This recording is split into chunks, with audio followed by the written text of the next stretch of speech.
Hello दोस्तों। आज के इस बेहतरीन विश्लेषण में हम a random walk down wall street audio book summary के कोर कॉन्सेप्ट्स पर गहराई से चर्चा करेंगे। बर्टन माल्किल की ये क्लासिक किताब एक बिल्कुल नए निवेशक के लिए किसी खजाने से कम नहीं है, और आज हम देखेंगे कि कैसे कोई भी शुरुआत करने वाला व्यक्ति इस उथल-पुथल भरे शेयर बाजार में सफलतापूर्वक अपना रास्ता बना सकता है।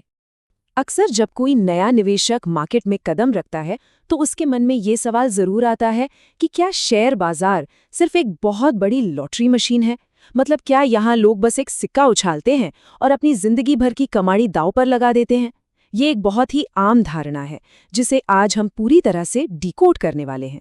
तो चलिए शुरुआत करते हैं अध्याय 1 से, वॉल स्ट्रीट का जंगल। सच कहूं तो कई नए लोग बाजार में ऐसे घुसते हैं जैसे उनकी आंखों पर पट्टी बंधी हो और वो किसी घने जंगल में दौड़ रहे हों। वो सोचते हैं कि बस कोई जादू होगा और रातों रात अपार संपत्ति मिल जाएगी।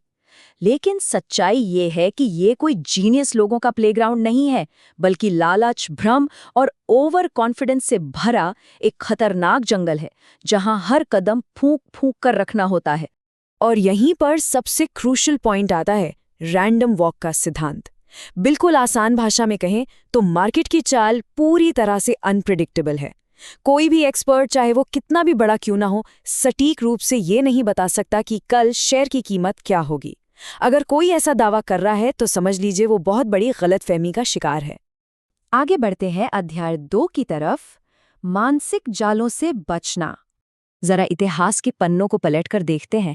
90 के दशक के .com बबल से लेकर 2008 के भयंकर रियल एस्टेट क्रैश तक एक बात बिल्कुल साफ है, रातों रात अमीर बनने की अंधी दौड़ ने हमेशा विनाशकारी नुकसान ही करवाया है।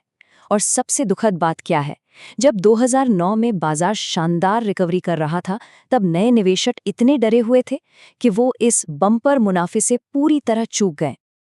अब एक स्मार्ट और सफल निवेशक बनने के लिए इन मनोवैज्ञानिक जालों यानी बिहेवियरल फाइनेंस के खतरों से बचना बहुत जरूरी है। भेड़ चाल में आंख मूंदकर भीड़ के पीछे भागना या फिर नुकसान के डर से अपने पोर्टफोलियो में कचरा शेयर्स को लंबे समय तक पकड़े रहना, ये सब इंसानी भावनाएं हैं। एक नए निवेशक को ये सीखना ही होगा कि डर और लालच बर्बादी का सबसे तेज रास्ता है। सच तो ये है कि बाजार हमारा दुश्मन नहीं है, बल्कि हमारा अपना दिमाग ही हमारे खिलाफ खेल रहा होता है। अब आते हैं हमारे सबसे दिलचस्प हिस्से पर, अध्याय 3, इंडेक्स इन्वेस्टिंग का रहस्य। यहाँ एक बहुत ही जबरदस्त कंट्रास्ट देखने को मिलता है। एक तरफ है एक्टिव सट्टेबाज जो बाजार को हराने के चक्कर में भारी भरकम फीस चुकाते हैं, बार बार ट्रेडिंग करते हैं और इमोशनल फैसले लेते हैं।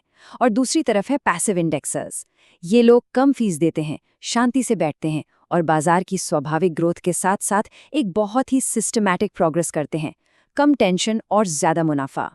एक कंप्लीट बिगिनर के लिए इंडेक्स फंड किसी ब्रह्मास्त्र से कम नहीं है। इंडेक्स इन्वेस्टिंग का सीधा सा मतलब है पूरे बाजार में एक साथ निवेश करना। इसके लिए किसी इनसाइडर टिप या बहुत तगड़ी एनालिटिक्स ट्रेनिंग की जरूरत नहीं है। इसे एक रियल वर्ल्ड उदाहरण से समझते हैं। मान लीजिए एक रेस हो रही है। किसी एक जीतने वाले घोड़े को ढूंढने में अपना दिमाग और पैसा लगाने के बजाय पूरा का पूरा रेस ट्रैक ही खरीद लेना। कमाल का आइडिया है ना? इससे किसी एक कंपनी के डूबने का रिस्क एकदम खत्म हो जाता है। चलिए आगे बढ़ते हैं अध्याय 4 पर, जोखिम और इनाम का संतुलन। देखिए, मार्केट में तूफान तो आएंगे ही।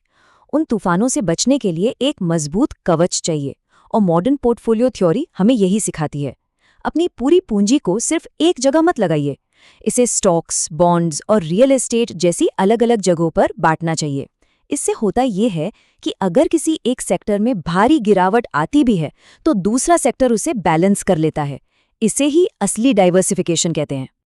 अब एसेट एलोकेशन कोई वन साइज फिट्स ऑल चीज नहीं है। इसे उम्र और इंडिविजुअल गोल्स के हिसाब से तय करना होता है। उदाहरण के तौर पर एक युवा निवेशक जो अभी शुरुआत कर रहा है, वो ज्यादा रिस्क ले सकता है, इसलिए उसका पोर्टफोलियो इक्विटी और स्टॉक्स पर ज्यादा फोकस्ड हो सकता है। लेकिन वही निवेशक जब रिटायरमेंट के करीब पहुंचता है तो उसके लिए बॉन्ड्स और स्टेबिलिटी कहीं ज्यादा जरूरी हो जाती है। इस सुरक्षा कवच को हमेशा मजबूत बनाए रखने के लिए एक बहुत ही जरूरी मेंटल डिसिप्लिन अपनाना पड़ता है, जिसे रीबैलेंसिंग कहते हैं। हर 6 से 12 महीने में पोर्टफोलियो को चेक करना होता है। जिन एसेट्स ने बहुत अच्छा परफॉर्म किया है, उनमें से प्रॉफिट बुक करना और उस पैसे से उन एसेट्स को खरीदना जो अभी सस्ते मिल रहे हैं। ये सुनने में इंसानी फितरत के बिल्कुल उलट लगता है कि विनर्स को बेचकर अंडर परफॉर्मिंग चीजें खरीदें, लेकिन लंबे समय में टिके रहने का यही अचूक फॉर्मूला है। और अब हम पहुंच गए हैं अपने अंतिम पड़ाव पर, अध्याय 5 वेल्थ स्ट्रैटेजी। जब कोई नया निवेशक इस जंगल के खतरों को पार कर लेता है और अपनी भावनाओं पर काबू पा लेता है, तब वो एक सच्चा समझदार भागीदार बनता है। एक सट्टेबाज और एक सच्चे निवेशक में जमीन आसमान का फर्क होता है। सट्टेबाज अफवाहों पर जुआ खेलते हैं और रातों रात पैसा डबल करने के चक्कर में रहते हैं, लेकिन एक सच्चा निवेशक कंपनी के असली बिजनेस मॉडल और लॉन्ग टर्म ग्रोथ पर फोकस करता है। वो एक अनुशासित पार्टनर की तरह सोचता है, शॉर्ट टर्म शोर शराबे की तरह नहीं। बर्टन माल्कियल की सबसे बेहतरीन और अंतिम सलाह सिर्फ 3 छोटे से शब्दों में सिमटी हुई है: खरीदें और होल्ड करें, यानी बाय एंड होल्ड। बस यही वो मंत्र है। भारी भरकम संपत्ति किसी जादुई फॉर्मूले या रोज रोज ट्रेडिंग करने से नहीं बनती। इसके लिए गजब का डिसिप्लिन चाहिए होता है। अच्छे इंडेक्स और स्टॉक्स चुनिए और उन्हें बस लंबे समय तक शांति से होल्ड करके रखिए। तो ये पूरी जर्नी हमें यही सिखाती है कि शेयर बाजार उन लोगों को छप्पड़ फाड़ के इनाम देता है जो अपने सिस्टम को एकदम सिंपल और सीधा रखते हैं, जो रोजमर्रा की न्यूज़ और शोर को इग्नोर करते हैं और समय को अपना काम करने देते हैं। क्योंकि दोस्तों, इन्वेस्टमेंट कोई 100 मीटर की स्प्रिंट नहीं है, ये एक मैराथन है जो आत्मनियंत्रण और ज्ञान से जीती जाती है, आंखों पर पट्टी बांधकर भागने से नहीं। अब जाते जाते एक बड़ा सवाल: क्या एक नया निवेशक सट्टेबाजी के शोर और उन भ्रमों में फंसेगा, या फिर सच्ची वेल्थ क्रिएट करने के शांत और अनुशासित रास्ते को चुनेगा? चॉइस बिल्कुल साफ है। अगर ये random walk down wall street audio book summary और इसके कोर कॉन्सेप्ट्स आपको वैल्यूएबल लगे हों, तो इस विश्लेषण को उन सभी लोगों के साथ जरूर लाइक और शेयर करें जो बाजार में अपने कदम जमाना चाहते हैं। शांत रहिए और स्मार्ट इन्वेस्टिंग करते रहिए।